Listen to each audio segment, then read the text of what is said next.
Assalamualaikum warahmatullahi wabarakatuh.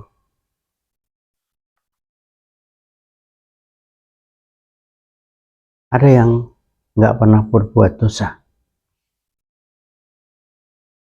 Nggak ada ya. Semua pernah. Bagaimana kita mensikapinya? Kalau yang nggak pernah berbuat dosa itu nggak mungkin. Nggak ada. Ini kita arahkan ke rukun iman yang nomor 6, yaitu iman kepada qada dan qadar.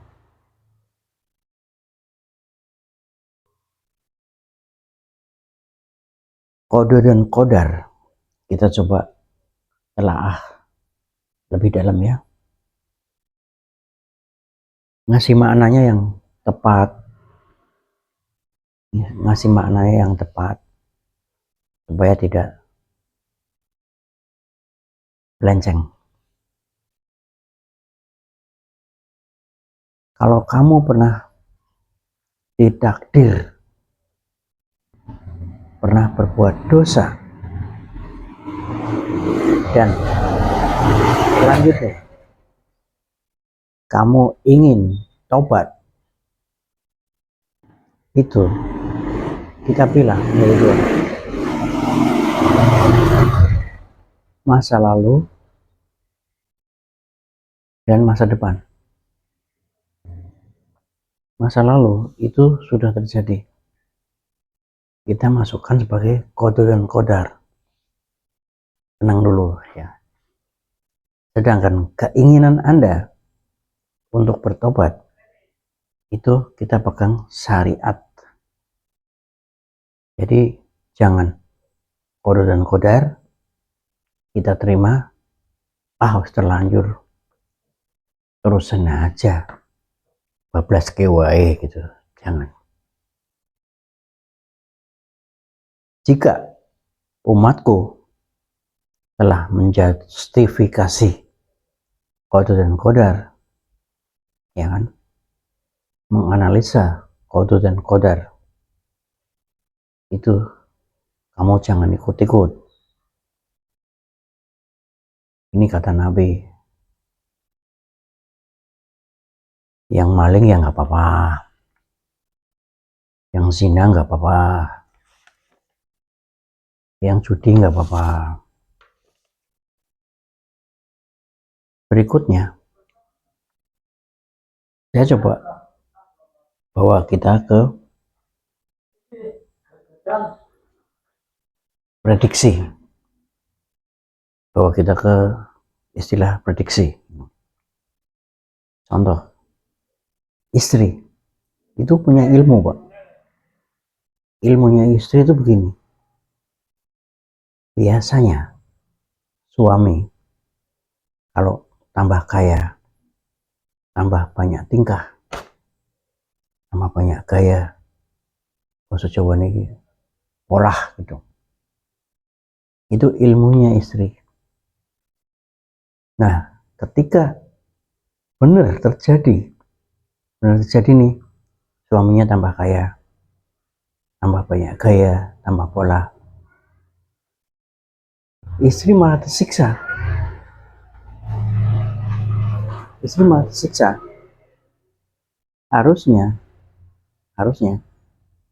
Harusnya kan alhamdulillah, ya Allah, berarti ilmu itu benar gitu loh. Jadi ini memang agak tipis di sini. Jadi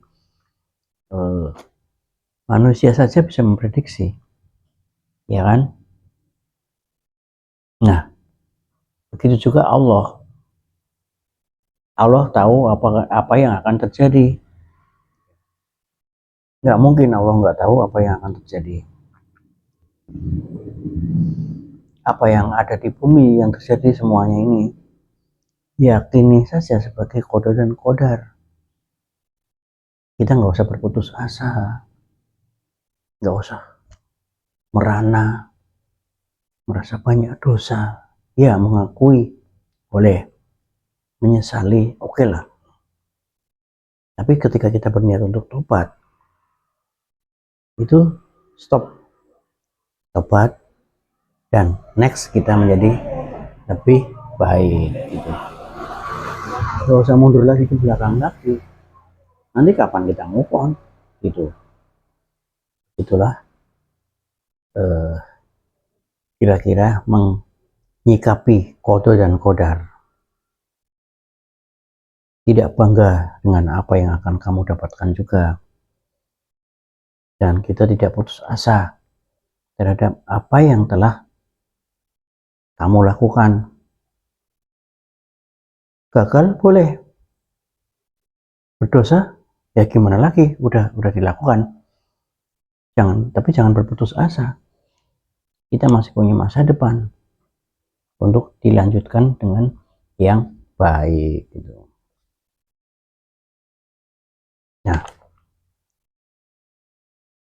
Al-Kisah Nabi Musa mempertanyakan keputusan Nabi Adam Abul Bashar. Abul Bashar itu adalah bapak para manusia. Adam yang menyebabkan manusia diturunkan ke bumi. Itu nanti kita bahas di surat Toha 120 sampai 122 dan tafsir Ibnu Katsir yang diambil dari kitab Sahih Bukhari. Itu sabdanya dari Nabi Muhammad tentang percakapan Nabi Musa ini dengan Nabi Adam, untuk kita pelajari bagaimana kita mensikapi qada dan qadar. Jadi kita lebih kuat di rukun iman kita yang keenam. Karena merasa sedih atas penderitaan yang dialami manusia akibat dosa-dosa Nabi Adam tersebut. Tuh. Nabi Adam berargumentasi dengan mengatakan bahwa semua itu ditulis dalam takdir Allah gitu. Jadi Nabi Adam larinya ke takdir bahkan sebelum beliau diciptakan. Jadi sudah ditentukan oleh Allah skenarionya. Nabi Adam juga menghormati Nabi Musa. Dia menyampaikan, anta Musa, ya. Anta kalimullah, ya. Jadi kalimullah itu kan Nabi yang diberi karunia bisa berbicara langsung dengan Allah, baik menyampaikan maupun disuruh menyampaikan. Itu Nabi Musa. Kamu mengkritik saya dengan sesuatu yang sudah qada dan qadar sebelum saya lakukan. Jadi sudah ditentukan sebagai qada dan qadar. Taurat, kitabnya Musa itu 40 tahun sebelum Nabi Musa ada. Nah,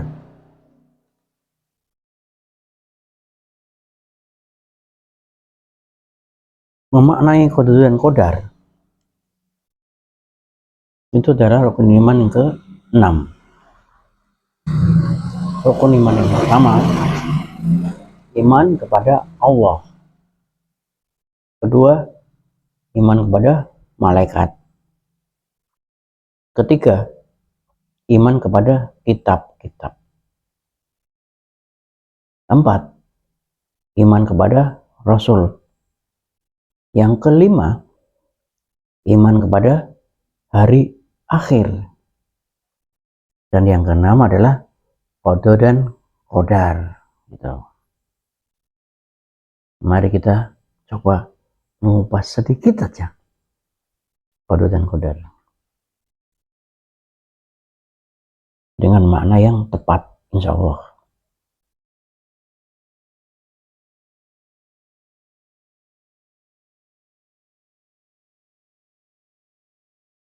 Peringatan Nabi. Ini Nabi Muhammad bersabda, sesungguhnya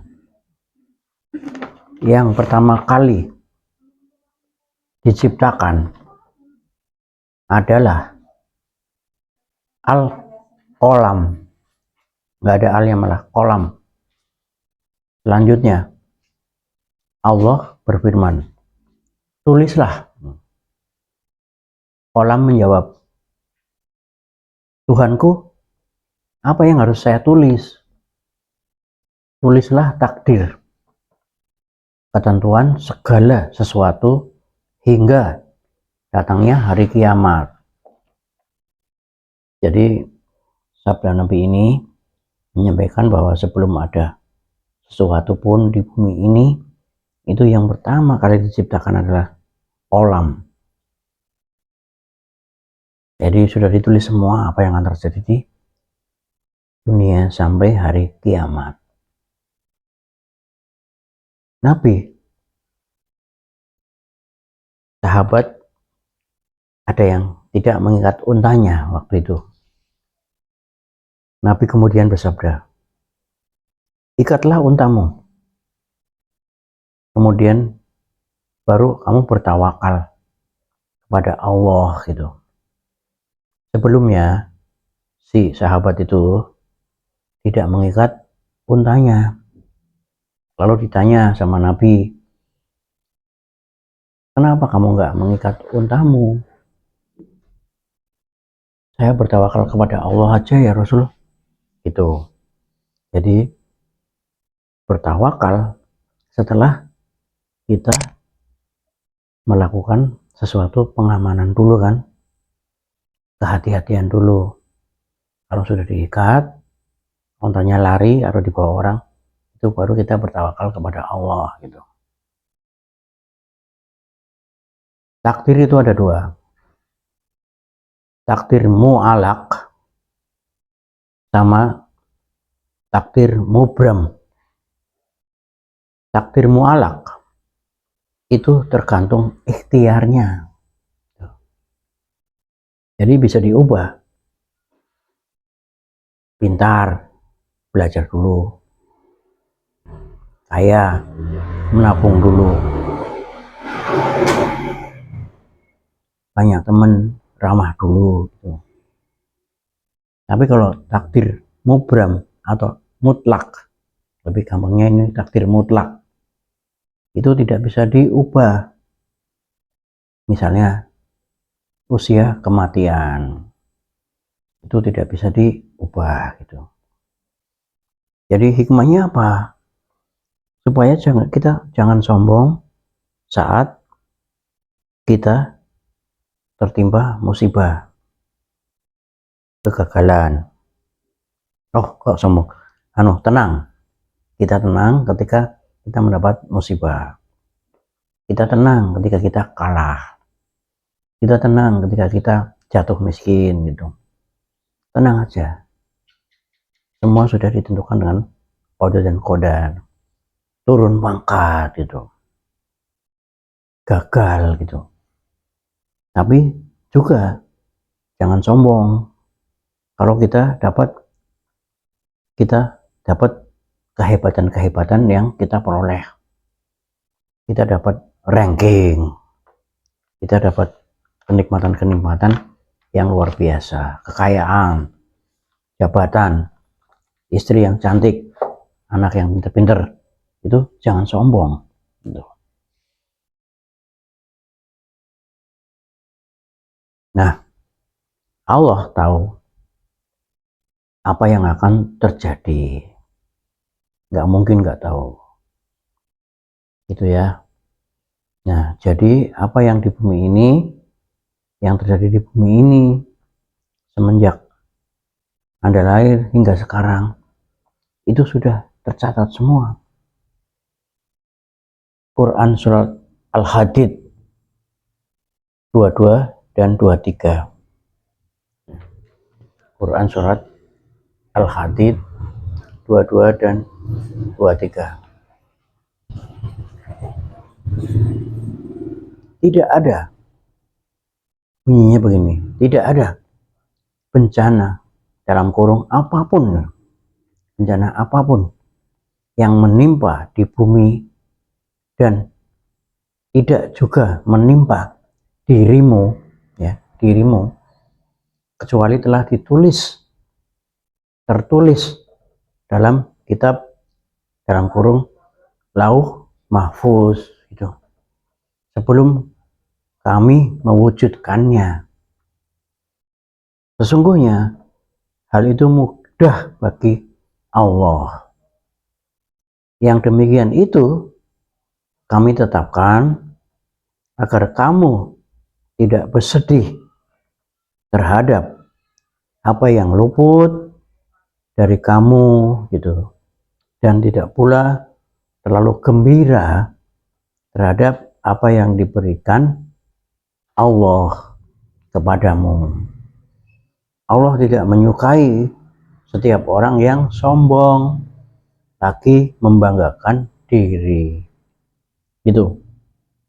Jadi Quran surat Al-Hadid ayat 22 dan 23 ini itu adalah menyatakan yang pertama, itu semua yang menimpa dirimu dan apa yang terjadi di bumi ini itu sudah tertulis, ya,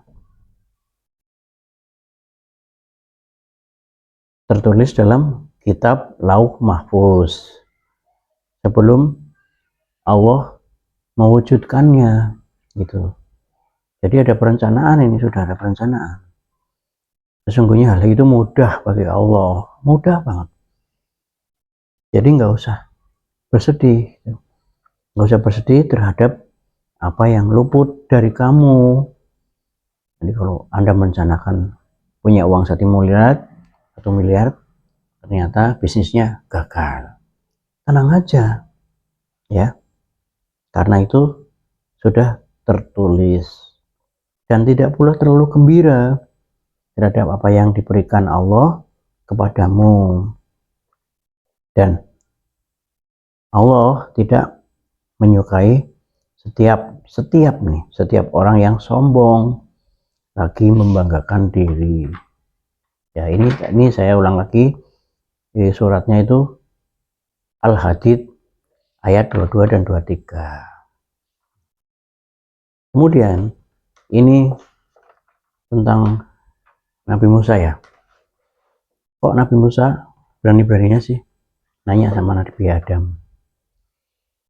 Ada dua. Pertama saya jelaskan dulu bahwa orang itu kan manusia, tidak meninggal.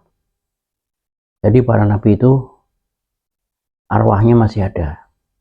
Dan yang namanya Nabi Musa itu jangankan bertanya kepada Nabi Adam, bertanya kepada Allah saja sering.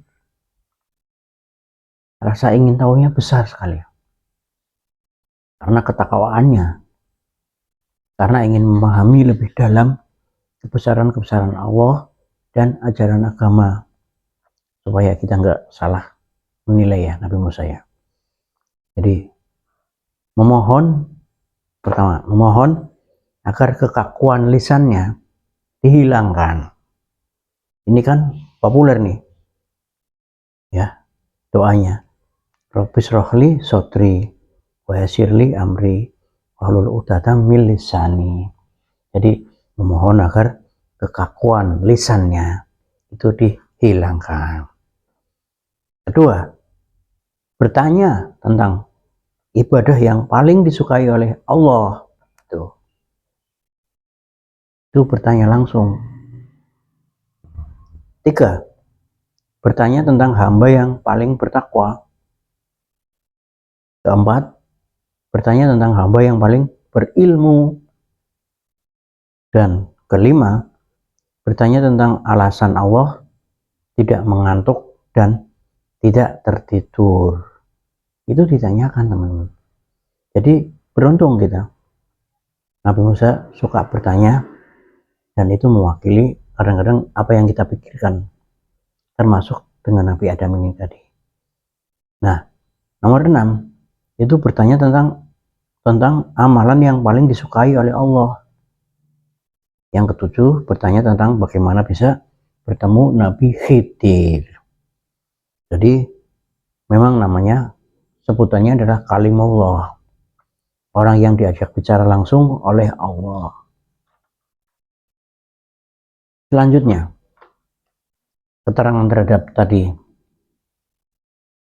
dari Yazid Hurmus yang berkata, aku mendengar Abu Hurairah berkata,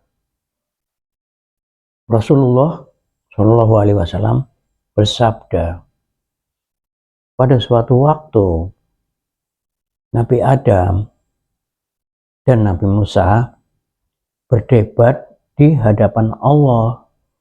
Jadi disaksikan oleh Allah nih pertanyaannya Nabi Musa ke Nabi Adam. Maka berkatalah Nabi Musa kepada Adam, engkau adalah orang yang Allah ciptakan dengan tangannya. Lalu dia meniupkan ruhnya ke dalam dirimu. Allah juga memerintahkan para malaikatnya untuk bersujud kepadamu, dan Allah menempatkanmu di surganya. Namun karena kesalahanmu, engkau membuat manusia diturunkan di bumi. Ini pertanyaan dari Nabi Musa ke Nabi Adam di dalam hadis yang diriwayatkan oleh Abu Hurairah dan dari Yazid Hurmus. Nabi Adam pun menjawab, engkau adalah Musa yang Allah pilih dengan risalahnya dan perkataannya. Allah memberimu lembaran-lembaran yang berisi penjelasan-penjelasan tentang segala sesuatu, dan dia mendekatkanmu untuk bicara langsung. Ini ya tadi ya kalimullah itu ya. Berapa lama sebelum aku diciptakan engkau mendapati bahwa Allah telah menulis Taurat? Tuh. Tanya Nabi Adam. Nabi Musa menjawab, 40 tahun sebelum aku diciptakan. Jadi ya, pertanyaannya ini ya, berapa lama sebelum aku diciptakan engkau mendapati bahwa Allah telah menulis Taurat? Jadi sebelum Nabi Adam diciptakan, itu berapa lama waktunya bahwa Allah telah menulis Taurat? Nah, Nabi Musa menjawab, 40 tahun. Berarti kan 40 tahun sebelum aku diciptakan. Aku itu Nabi Adam gitu. Lalu Nabi Adam bertanya lagi, apakah engkau menemukan di dalam Taurat itu yang berbunyi, dan Adam melanggar perintah Tuhannya dan tersesat? Nabi Musa menjawab, iya benar. Nah, kemudian Nabi Adam berkata, lalu apakah engkau mencela aku atas perbuatanku yang telah Allah tetapkan untuk kulakukan 40 tahun sebelum aku diciptakan? Rasulullah bersabda di ceritanya Rasulullah ini ya, maka Nabi Adam mengalahkan Nabi Musa dalam perdebatan ini. Itu. Jadi ceritanya seperti itu. Jadi kembali teman-teman. Jadi kita tidak usah sombong dengan apa yang kita peroleh, kenikmatan-kenikmatan, kehebatan-kehebatan, kemenangan-kemenangan. Tapi kita jangan bersedih juga kalau kita mengalami di masa lalu dosa-dosa, kesalahan-kesalahan, kegagalan-kegagalan. Santai aja, tetap menyesal, tetap bertobat, lalu kita move on ke depan. Terima kasih. Assalamualaikum warahmatullahi wabarakatuh.